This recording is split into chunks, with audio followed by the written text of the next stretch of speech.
Mas agora eu converso ao vivo com o secretário de Estado da Saúde, o senhor André Mota Ribeiro, que vai falar para a gente como é que está a situação do coronavírus, se já existe um controle. Secretário, primeiramente, um prazer conversar com o senhor pela primeira vez. Muito obrigado por nos atender aqui no SBT Meio Dia. Atenção, comunidade catarinense, nós vamos mostrar agora a real situação do coronavírus, qual é a preocupação que o Estado tem neste momento e como vai ser essa retomada de forma segura. Secretário, o governo, então, colocou algumas datas para as liberações de ônibus, aulas, depois eventos e por aí vai. Até agosto, tudo já deve ter voltado aqui em Santa Catarina. O Estado corre algum risco de um aumento significativo dos casos nos próximos dias com esse retorno todo? Bom dia, secretário. Bom dia quem nos assiste, nos acompanha aí no SBT. Primeiro eu gostaria de dizer, uma fala meio rapidinha a respeito da situação, que até então o nosso enfrentamento da pandemia nos trouxe algumas possibilidades de achatamento da curva e também da estruturação de serviços de saúde. Mas nós percebemos que o vírus, a doença, ela se disseminou de forma desigual no Estado. Por isso que o decreto de ontem, ele traz essa necessidade de compartilhamento das decisões. O Estado não está liberando as atividades. O que o Estado está fazendo é compartilhando as decisões com os gestores locais. Então, os nossos decretos, eles colocam algumas datas para que seja deliberado pelos prefeitos e as regiões o que realmente pode voltar, deve voltar em função do quadro, né, epidemiológico e sanitário do momento. Muito bem. Agora, secretário, a gente conversou aqui já com o presidente da FECAM, Federação Catarinense dos Municípios, conversamos com inúmeros prefeitos e houve sim uma crítica por parte de alguns prefeitos com relação à demora na entrega dessas informações por parte do governo do Estado. Por que só agora essas informações estão sendo compartilhadas com os prefeitos e só agora eles vão participar dessas decisões? Na verdade, essa ferramenta e essas informações estão sendo compartilhadas já há algum tempo. Se nós olharmos lá no site Coronavírus da Secretaria de Estado, nós temos lá uma base de dados bastante robusta e já compartilhada há quase 20 dias. As ferramentas de análise, como elas têm uma profundidade técnica e uma profundidade estatística, elas precisam ser validadas. Então, é o passar do tempo e, principalmente, o agravamento do número de casos e óbitos é que transformam essas ferramentas como ferramentas mais corretas e mais próximas da realidade. Então, esse é o momento que nós precisamos compartilhar essas decisões, justamente porque é um momento delicado para o Estado, né? Nós percebemos que com a chegada do inverno podemos ter um agravamento em algumas regiões e temos sim agora condições de compartilhar uma ferramenta com robustez para que não se cometam erros, né? Ferramenta sem validação de dados, ela pode induzir o gestor a um erro de interpretação e é tudo que nós não queremos nesse momento. Qual é a situação atual do Estado? A gente está num risco moderado, inclusive Florianópolis, por exemplo, está divulgando um covidômetro. Qual é a situação num panorama Estado? A gente está vivendo uma situação de risco, a situação está controlada. Como é que o senhor caracteriza a situação atual de Santa Catarina com 146 mortes? Nós percebemos que todo o enfrentamento que foi feito, principalmente nos primeiros 60, 70 dias, nos trouxe um quadro de uma certa tranquilidade. Essas ferramentas e esses estudos, eles apontam em situações um pouco mais críticas em algumas regiões. E por isso, também, que nós estamos compartilhando essas decisões com os gestores locais. Ninguém mais do que o gestor local para conhecer a realidade do seu município, da sua cidade, da sua região e até dos seus bairros. Então, num panorama geral, o Estado mantém uma situação sob controle, mas com um sinal de alerta em algumas regiões do Estado. E é isso exatamente que nós estamos discutindo. É o enfrentamento desigual nas regiões que se colocam, né, e se mostram que tem um acometimento desigual da curva de contaminação do vírus. E os prefeitos agora vão poder fazer essa decisão de restringir ou não. Eu queria saber do senhor o seguinte, qual será o limite? Hoje, por exemplo, a gente tem o nível de coronavírus, de gravidade no Estado, Qual será o limite? Porque o senhor mesmo acabou de falar que existe aí, sim, uma expectativa de crescimento pela chegada do inverno e principalmente porque os serviços vão retornar, a população vai para a rua, vai para o transporte coletivo. Qual é o limite que Santa Catarina vai ter para voltar a restringir?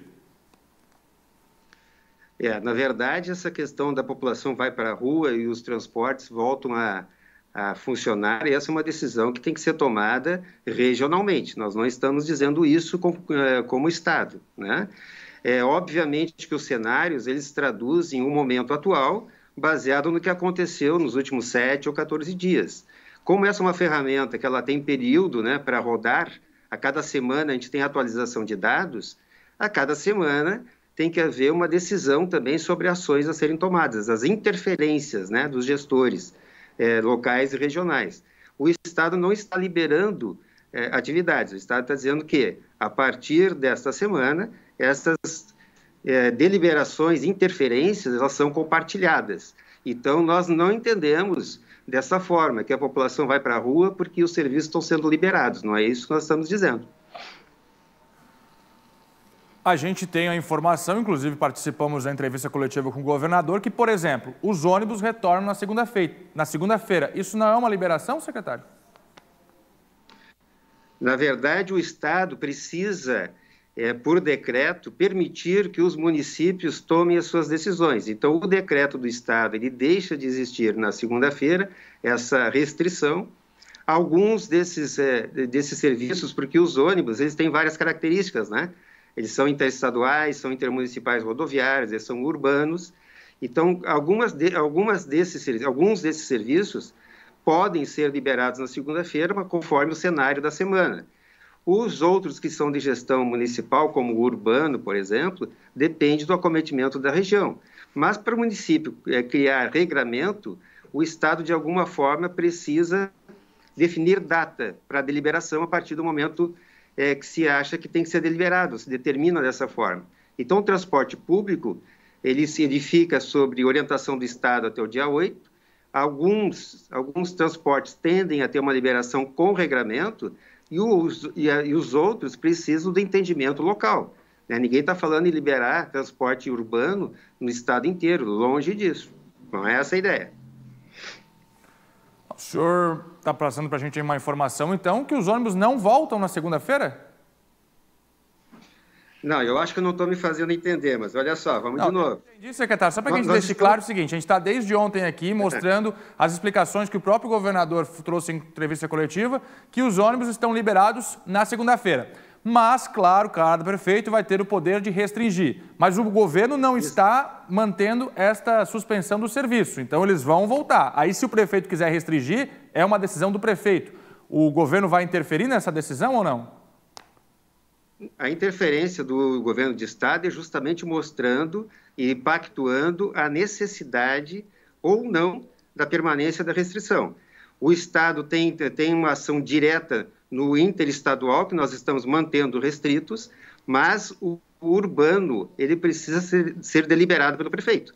Então, o estado deixa de ser o ator principal a partir do dia 8, para que as regiões e os prefeitos definam aonde esse transporte pode ser liberado, como ele vai ser liberado ou se ele não pode ser liberado. Essa é a discussão.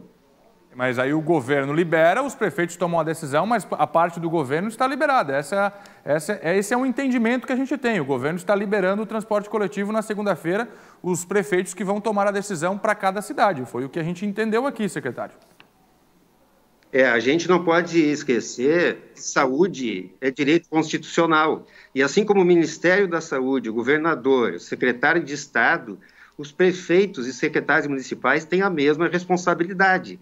Então, baseado em tudo que a gente está colocando de cenário, tudo que nós estamos disponibilizando de ferramenta para tomar a decisão, obviamente, cada ente gestor tem que assumir a sua responsabilidade. Essa é a proposta. Compartilhamento de decisão. Muito bem. Vamos ver agora como os prefeitos vão decidir a partir da segunda-feira. Essas regras para o transporte coletivo, para a gente fechar esse assunto, o que o senhor, como chefe da saúde em Santa Catarina, está colocando como regras? Volta, mas tem que voltar com determinadas regras. Quais são elas? O papel do Estado, ele continua sendo de orientador do processo, né? Então, a construção do regramento, ele é nosso, é do Estado. Cada um desses transportes, cada característica, ele tem um regramento, ele não é um regramento curto, né? Existem algumas questões que são postas, como distanciamento, necessidade de higienização de veículos, um quantitativo máximo de pessoas dentro dos veículos, mas como temos características diferentes, as regras elas são um pouquinho diferentes. Para o urbano, para o intermunicipal e para o interestadual, quando acontecer, ele tem regramento diferente. Mas as notas técnicas da Secretaria serão tornadas públicas justamente para que não se tenha nenhuma dúvida a respeito disso. Vamos mudar um pouquinho de assunto rapidinho aqui, secretário. Com relação a leitos, qual é a taxa de ocupação neste momento? O Estado vive uma situação favorável também na ocupação dos hospitais, leitos de UTI ou não? Nós tivemos agora, na última semana, a distribuição de 90, quase 100 novos ventiladores do Estado, né, para novos leitos de UTI que estão sendo ativados. Então, esse é o momento que nós estamos recalculando algumas ocupações, né, de leito. Algumas regiões do Estado, elas têm uma ocupação que aproxima de 60% a 65% de leitos gerais, outros com menos ocupação, mas a nossa ideia é justamente deixar uma estrutura robusta para que não se tenha o extrapolamento da oferta. Mas, em se tratando de Covid, continuamos ainda com uma taxa de ocupação razoável, em torno de 20% na média do Estado. 20 de ocupação para leitos especiais aí para Covid-19. Região Oeste, muito preocupante por lá, secretário. Como é que o senhor analisa a situação do Oeste, Concórdia, onde inclusive os frigoríficos continuaram trabalhando? Quais as ações específicas para aquela região? Eu estive lá no Oeste semana passada, em Concórdia e Chapecó, e foi muito interessante, muito boa a visita, porque nós percebemos que, apesar das dificuldades que aquela região está enfrentando por conta do quantitativo de acometidos pela doença, eles estão muito bem estruturados, inclusive com o apoio do governo do Estado na questão de equipamentos de terapia intensiva, né? Nós encaminhamos para aquela região já algo em torno de 50 leitos de UTI que já estão ativos. Claro que é uma região que preocupa em função do número de testados positivos, mas eu percebo que eles estão muito bem organizados e a função do Estado é justamente essa, é entender a região que tem um risco maior e atuar imediatamente em apoio a essa região. Secretário de Estado da Saúde, André Mota Ribeiro, muito obrigado pela sua participação aqui no SBT Meio Dia. Um bom trabalho para o senhor. Muito obrigado pela oportunidade, um grande abraço a todos e fiquem firmes. Bom trabalho para o senhor também. Secretário de Estado da Saúde, André Ribeiro, falando com a gente aqui das ações. A gente vive um momento mais confortável, como o secretário acaba de informar, por isso algumas liberações estão acontecendo. Agora, existe sim, né, um desencontro de informações, e eu mesmo, durante a entrevista, vocês perceberam, me coloquei na dúvida, porque o governo veio, em entrevista coletiva, anunciou uma data de retorno, e assim o próprio governo chamou de liberações. Veio esta informação, inclusive na apresentação do governo do Estado, veio esta informação, liberações, e o secretário colocou para a gente agora, não é liberar tudo, mas colocar nas mãos dos prefeitos esta responsabilidade e o que a gente já tinha também de informação. Mas a verdade é a seguinte, o governo do Estado, por exemplo, nos ônibus das linhas intermunicipais, o governo está liberando a partir de segunda-feira. Se os prefeitos quiserem voltar atrás, é uma decisão de cada prefeito, mas os ônibus vão estar liberados, não vai ter mais decreto que obrigue os ônibus a ficarem nas garagens. E isso, no meu ponto de vista, é uma liberação. Vai vir agora uma restrição se acontecer por parte dos prefeitos. Então é isso. Não é querer colocar a responsabilidade para um ou para outro. Neste momento, o governo do Estado está liberando. As prefeituras vão tomar as decisões que acharem melhor. O prefeito Jean Loureiro já informou. Os ônibus não voltam na semana que vem. Quem sabe no dia 17.